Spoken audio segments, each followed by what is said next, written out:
அன்பான மாதா தொலைக்காட்சி நேயர்களுக்கு வணக்கம். இன்றைய நிகழ்ச்சியில சர்க்கரை நோயும் கிட்னி ப்ராப்ளமும் இந்த ரெண்டுமே வந்தவங்க எப்படி ஃபாலோ பண்ணோம், வராம இருக்கிறதுக்கு எப்படி ஃபாலோ பண்ணோம், அதை பத்தி இன்னைக்கு நம்ம பார்க்கலாம். அதாவது ஆரம்பத்தில் இப்போ டயபெட்டிஸ் பிரச்சனை இருக்கும்போது நம்ம அந்த பிரச்சனை வந்த பிறகு அது பிரச்சனை இருக்கிறவங்க அதுக்கான ப்ராப்பர் ஃபுட்டோ இல்லை எக்ஸசைஸ் எல்லாம் சரியாக ஃபாலோ பண்ணாமல் அவங்க இருக்கும்போது என்ன ஆகுதுன்னு பார்த்தீங்கன்னா, நாள் ஆக ஆக அந்த சர்க்கரை நோயோட பாதிப்பு சுகர் லெவல்ஸ் அதிகமாகிட்டே போகும். இது சரியாக கண்ட்ரோலில் இல்லை அவங்க அப்படின்ற மாதிரி என்ன ஆகுதுன்னா, அது அடுத்த கட்ட பாதிப்புக்கு அது கொண்டு போகும். ஏன்னா சர்க்கரை அப்படின்றது நம்ம ரத்தத்தில் மூவ் ஆகிட்டே இருக்கு, குளுக்கோஸ் அப்படின்னு சொல்லக்கூடியது உடல் முழுவதும் ரத்தத்துல அது இருந்துட்டே இருக்கு. அப்போ அது நாள் ஆக ஆக அது அதிகமாக இருக்குது அப்படின்ற போது அதுக்கு போடக்கூடிய எல்லா உறுப்புகளையுமே அது பாதிக்கிறதுக்கான வாய்ப்புகள் இருக்குது.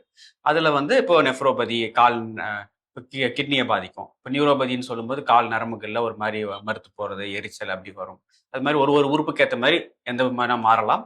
பட் பெரும்பாலும் ரொம்ப அதிகமாக அது பாதிப்பு கொடுக்கக்கூடியது அப்படின்னு பார்க்கும்போது இந்த கிட்னி ப்ராப்ளத்தை அது கொடுக்கும். அதாவது நம்ம கிட்னியோட ஃபங்க்ஷன் நாளாக ஆக குறைஞ்சிட்டே வரும். அந்த ஃபில்ட்ரேஷன் சரியாக இருக்காது. இது சுகர்னால மட்டும்தான் வருமானா கிடையாது. இப்போ சில பேருக்கு ஹைப்பர் டென்ஷன் ரத்த கொதிப்பு அதிகமாக இருக்கலாம், கூட சேர்ந்து இருக்கலாம். இல்லை சில பேருக்கு ரத்த கொதிப்பு மட்டும் அதிகமாக இருக்கும். இந்த ரெண்டு பிரச்சனைனாலையுமே நாள் ஆக ஆக ஆக என்ன ஆகும், அதோட தாக்கம் சிறுநீரகத்தில் தெரிய ஆரம்பிக்கும். அப்போ அது கிட்னி பிரச்சனையும் சேர்ந்து உண்டாக்குது. ஸோ அது ஆரம்பத்தில் சுகராகவும் இருக்கட்டும், கிட்னி ப்ராப்ளமாக இருக்கட்டும், ஆரம்ப நிலைகளில் அறிகுறிகள் அது பெருசாக காமிக்காது. ஆனால் அங்கே தான் நமக்கு ட்ரீட்மெண்ட் பண்ணுறதுக்கான நல்ல சான்சஸ் அதிகப்படியான வாய்ப்புகள் அங்கே தான் இருக்குது. அது எப்படி தெரியும்னா, பிளட் டெஸ்ட் பண்ணும்போது தெரியும் சுகர் அதிகமாக இருக்கு, அடுத்து யூரியா கிரியேட்டினின் அதிகமாக இருக்கு அப்படின்றது.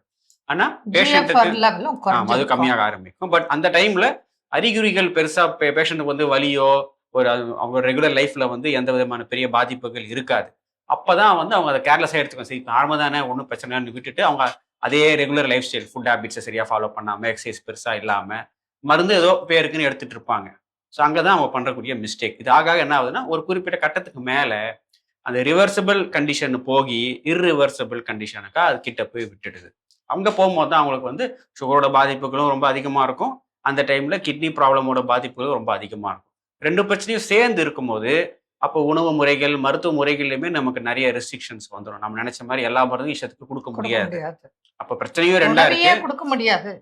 எல்லா உணவுமே ஜென்ரலா நீங்க சாப்பிடுங்கன்னு சொல்ல முடியாத காலகட்டம், உடல்நிலை பாதிப்பு. ஆமா, இதுல என்ன ஆகும்னு பாத்தீங்கன்னா, அந்த கிட்னி ப்ராப்ளம் அதிகமாக ஆக ஆக கிரியேட்டினின் ஒரு 5, 6, 7, 8 கிட்ட போக போக பேஷண்ட்டுக்கே ஒரு மாதிரி கொமட்டல், வாந்தி இது போன்ற பிரச்சனைகள் வர ஆரம்பிச்சிடும். பட் பேஷண்ட் என்ன நினைச்சுக்குவாங்க, எனக்கு இந்த சாப்பாடு சாப்பிட்டதுனால தான் வாந்தி வர மாதிரி இருக்கு, சாப்பாடு சரியில்லை, டேஸ்ட் இல்லை அப்படின்னு அவங்க சொல்லுவாங்க. ஆனா இயற்கையா பார்த்தா ரத்தத்துக்குள்ள உப்பு அதிகமாக ஆக ஆக அந்த அவங்க இந்த செரிமான சக்தி குறைய குறைய அந்த கொமட்டல் வாந்தி பிரச்சனைகளும் அதிகமாயிட்டே போகும். சாப்பாட்டுனாலே சொல்றாங்க, டாக்டர் இந்த மருந்து கொடுத்தாங்க, அதுல இருந்து தாங்க எனக்கு வாந்தி. நம்ம இங்க டெஸ்ட் பார்த்தா அவங்களுக்கு GFR குறைஞ்சிருக்கும், யூரியா கிரியேட்டின் அதிகமா இருக்கும், யூரிக் ஆசிடும் அதிகமா இருக்கும், ஹீமோகுளோபின் குறைஞ்சிருக்கும். அது நம்ம அவங்களுக்கு சொல்லி தெளிவுபடுத்தணும்.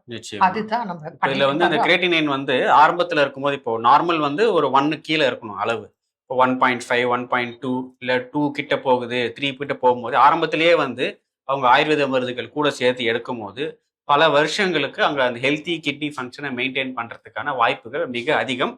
நிறைய பேஷண்ட்ஸ் அப்படி ஆரோக்கியமா மெயின்டைன் பண்ணிட்டே போயிட்டு இருக்காங்க. பல வருடங்களா நம்ம 3 வருஷம் 4-5 வருஷமா அந்த கிரியேட்டினின் 2, 3 போனது திரும்ப 2 இல்லை 1 அந்த ஹெல்த்தி லெவல்லையே கொஞ்சம் நார்மல் கிட்ட மெயின்டைன் ஆகிட்டே போயிட்டு இருக்கு. இதே 5, 6 போக போக என்ன ஆகுதுன்னு பார்த்தீங்கன்னா, அதோட பாதிப்புகள் விளைவுகள் அதிகமாக காமிக்கும். ஸோ எவ்வளோக்கு எவ்வளோ சீக்கிரமா ட்ரீட்மெண்ட் எடுக்கிறாங்களோ அவ்வளோக்கு அவ்வளோ நல்லது. பட் பெரும்பாலும் பேஷண்ட்டுக்கு ஆரம்பத்தில் ஒரு பயம் இருக்கும், ஐயோ ஆயுர்வேத மருந்து சாப்பிடலாமா, சாப்பிடக்கூடாதா, எனக்கு ஒத்துக்குமா ஒத்துக்காதா அப்படின்ற மாதிரி பயங்கள் இருக்கும். அதை பற்றி பயப்பட தேவையில்லை. எவ்வளோக்கு எவ்வளோ சீக்கிரமா நீங்க சர்க்கரை நோயாக இருக்கட்டும் அல்லது கிட்னி ப்ராப்ளமா இருக்கட்டும், எவ்வளோ சீக்கிரமா நீங்க ட்ரீட்மெண்ட் எடுக்கிறீங்களோ அவ்வளோக்கு எவ்வளோ சீக்கிரமா உங்களுக்கு அதனுடைய பலன்கள் அதிகமா நீங்க பார்க்க முடியும். அதாவது இதுல 2 விஷயம் நம்ம நினைவு கூடுறோம். ஒண்ணு யூரியா கிரியேட்டின், யூரிக் ஆசிட் அதிகமாக்குறத குறைக்கணும். இன்னொரு பக்கம் ஹீமோகுளோபினும் GFR லெவல் குறையும். இதுதான் கிட்னி பேஷண்டோட ப்ராப்ளம். அப்ப இந்த குறைந்ததை இன்க்ரீஸ் பண்ணணும், இந்த அதிகமா இருக்கிறத கண்ட்ரோல் பண்ணணும். இதுக்கு உண்டான சிகிச்சையும் மருந்துகளும் கூட உணவு முறைகளும் நம்ம சொல்றோம். இப்போ உதாரணத்துக்கு ம். மஞ்சள் ஆமா. எடுத்துப்போம். ம். மஞ்சள் வந்து சாப்பிட்றதின் ம். குணங்கள் ஆமா. என்னென்ன நோய்க்கெல்லாம் நல்லது ம். அப்படிங்கிறது பார்க்கும்போது ம். நம்ம சாதாரணமா வீட்ல மஞ்சள் போட்டு சமைக்காத உணவே இல்லை ம். என்று சொல்லக்கூடிய அளவுக்கு தான் நம்ம வாழ்ந்துட்டு இருக்கோம், ஆமா. பயன்படுத்திட்டு இருக்கோம். ம். அப்ப அது பாத்தீங்கன்னா மஞ்சள் ம். உங்களுக்கு இம்யூனிட்டியை இன்க்ரீஸ் பண்ணுது, ஆமா. இன்ஃப்ளமேஷன் வராம ம். இருக்கு, ம். இன்ஃபெக்ஷன் ஆகாம பாதுகாக்குது. ம். ஆக்சுவலி சொல்ல போனா இம்யூனிட்டி தான் இன்க்ரீஸ் பண்ணிடுது. ஆமா. அது எல்லா உறுப்பையுமே ம். பாதுகாக்கும் வண்ணம் செயல்படுகிறது. ம். அதனாலதான் நம்ம மஞ்சளை சொல்றோம். ஆமா. அதே போல இப்ப டீ நம்ம சொல்றோம், ம். இஞ்சி டீ, ம்.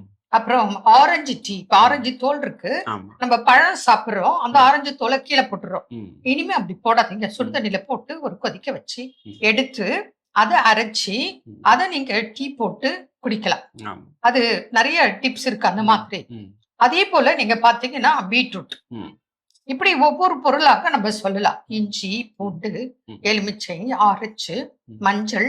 அதே போலதான் பழங்கள். ஆ. என்னென்ன பழங்கள்? இப்ப பப்பாளி, அன்னாச்சி, மாதுளம், ம். கொய்யா, ஆப்பிள், பேரிக்காய், இதெல்லாம் கிட்னிக்கு நல்லது. ம். அதே போல இலைகள் அப்படின்னு பார்த்தோம்னு சொன்னா ம். உங்களுக்கு இப்ப மூக்கரட்டை கீரை, ஆமா. காசினி கீரை கிட்னிக்கு நல்லது. ம். இதே டயபெட்டிக் மாத்திரம் இருக்கிறவங்களுக்கு ம். கொய்யா இலை, ம். மா இலை, ம். நாவல் இலை, சிற்குறிஞ்சான், இப்படி ஏகப்பட்ட மூலிகைகள் பிளஸ் உணவுகள். இப்ப வெந்தயம், சீரகம், மிளகு, சுக்கு, சோம்பு, பட்டை, கிராம்பு, ஏலக்காய், அன்னாச்சி மொகு, இப்படி ம். ஏகப்பட்ட விஷயங்கள்.